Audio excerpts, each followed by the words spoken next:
G'day guys.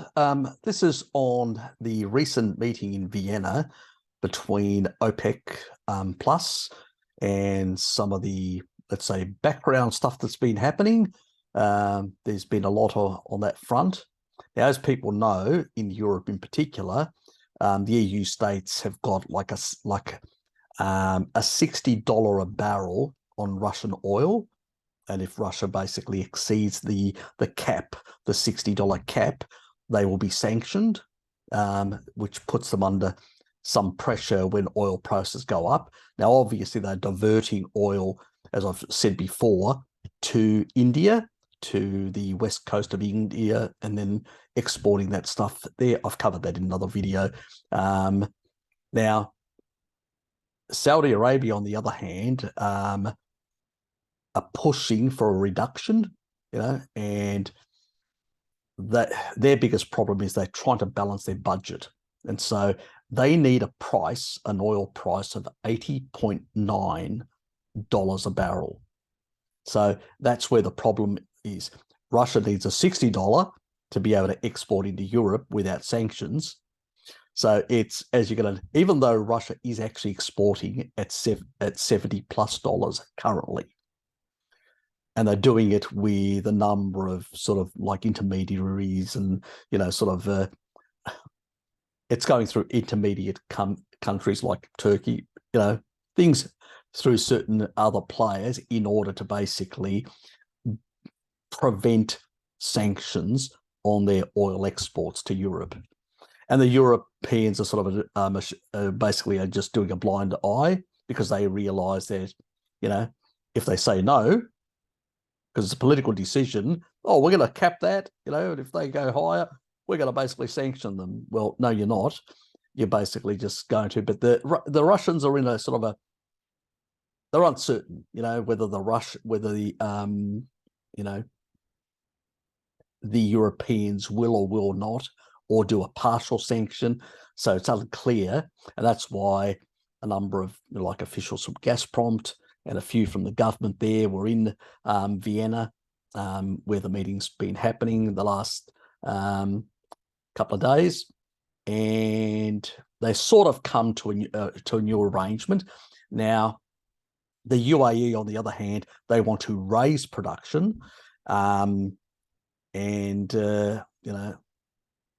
there's a bit of countries want to do different things at the moment.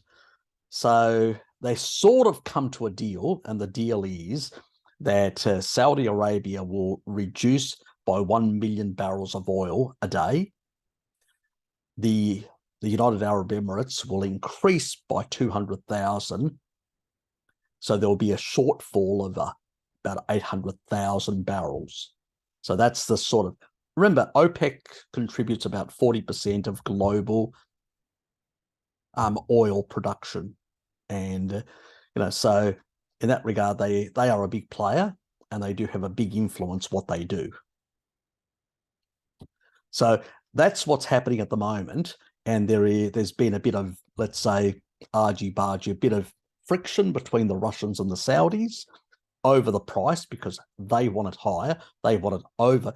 At a minimum, they're saying we need $80.9 a barrel from Brent.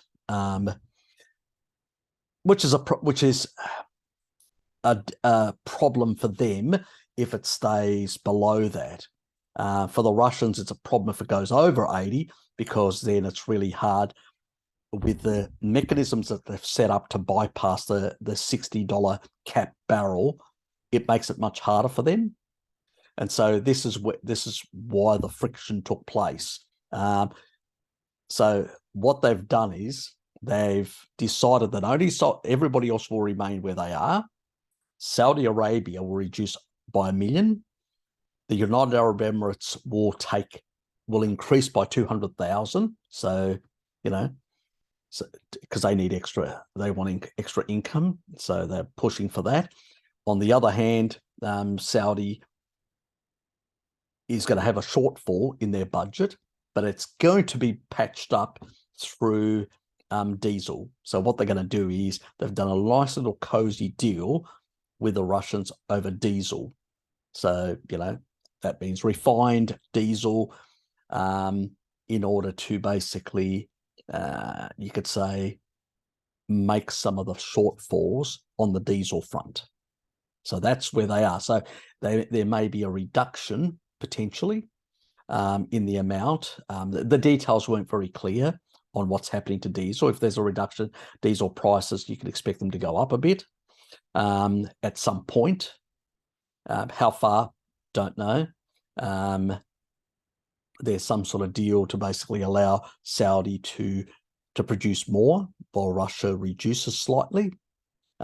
So there's a bit of a deal to provide them with additional income so they can meet their budget obligations. And so we don't have a major, let's say, conflict within OPEC plus. So that's how they've sort of, you could say, negotiated a deal to basically everybody else is happy to stay where they are. Saudi will reduce slightly.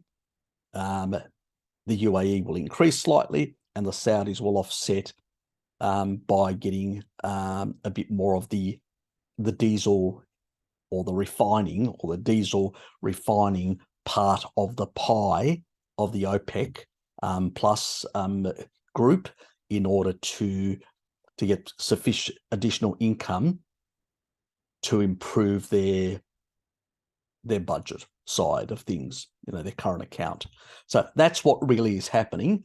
And so initially created a lot of friction on the first day. So and it seems like now things have been smoothed over and have been settled. Obviously, this is going to have some effect once a lot of this information starts filtering out. There's still going to be a shortfall of 800 barrels. And there's actually a meeting of the Fed. Now, the Fed is raising interest rates to combat rising energy costs, because really that's what it is. Let's be completely honest. These woke idiots have actually put the West in a very difficult spot where they've underproduced, underinvested in hydrocarbons, and now, they're at the mercy of OPEC plus and their own both geopolitical and economic interests that are at play at the moment. So there is the potential at the meeting, at the Fed meeting on the 14th of June, which is only, we're talking about 8 days away, that when this recording happened, it happened on the 6th in the evening in Australian Eastern Standard Time. So there is the potential that interest rates may rise at that meeting by 0.25% at that meeting, because I can't see how this isn't going to have going to cause some pressure. There are going to be people that are going to come into the market to try and buy earlier, which are going to remove and actually may create even more pressure on both the retail price.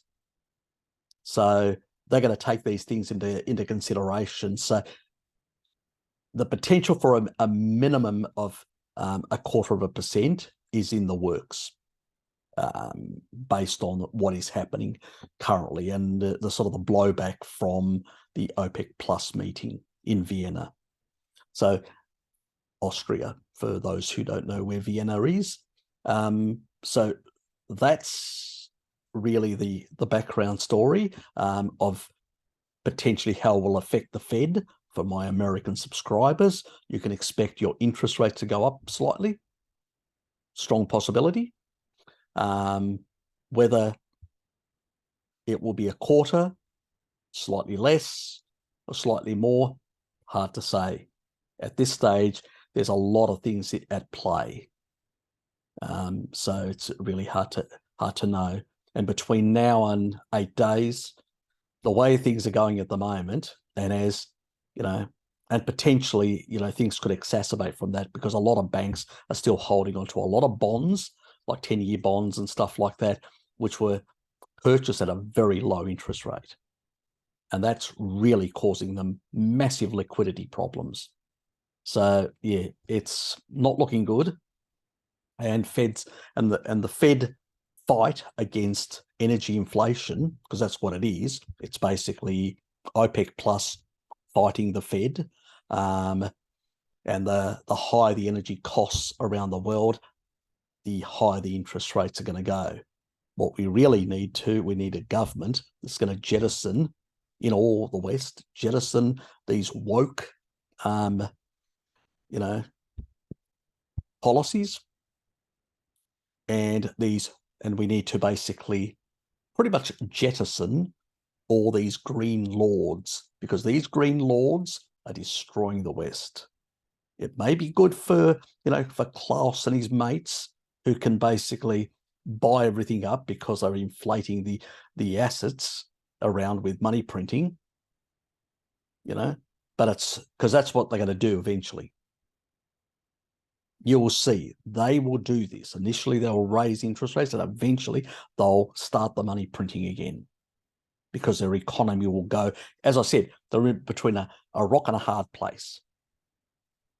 On the one hand, rising interest rates are killing the West.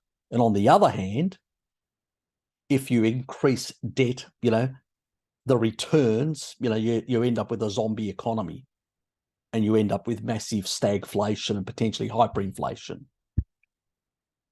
So for the banks, it's fine. It's for the rest of us that, are you holding onto some silver and gold? So it's problematic, to say the least.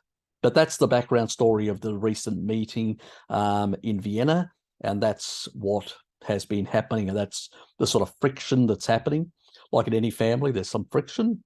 You can expect different countries have different obligations, different things that they require in terms of the way they manage their economies. So yeah, that's what's happening. Obviously, Russia, because it fears any sanctions potentially, and a potential effect on its income. But at the same time, they've made a cozy deal at the moment, and that cozy deal seems to have satisfied the Saudis that they'll be able to get some additional income from diesel refining, and the UAE, United Arab Emirates, they're happy that they can produce a bit more, and so it seems to have settled everything down for them. So the energy lords seem to be basically, again, you content, well, probably content is not the right word. Let's say they've made a deal amongst themselves.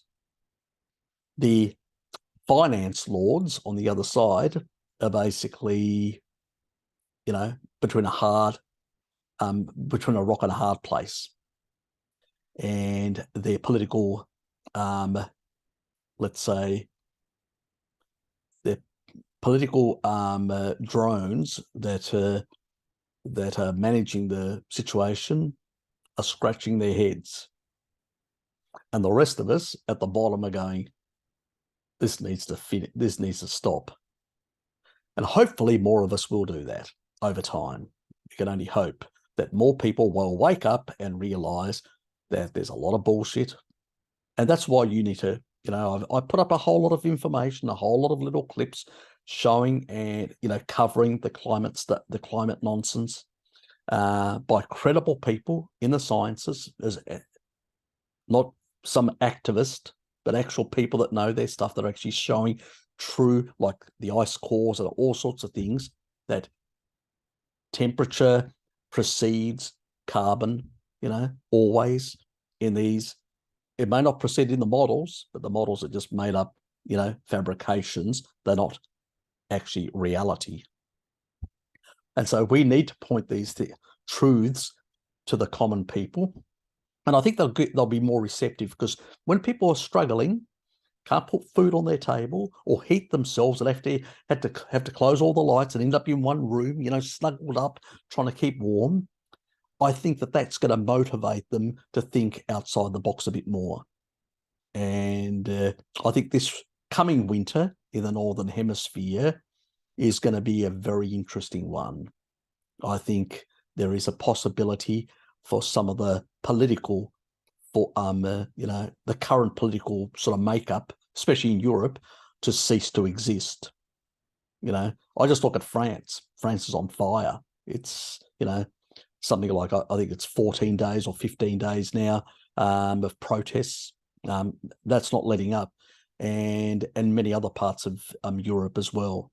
So, and usually they usually have a saying, where France goes, so does the whole of Europe.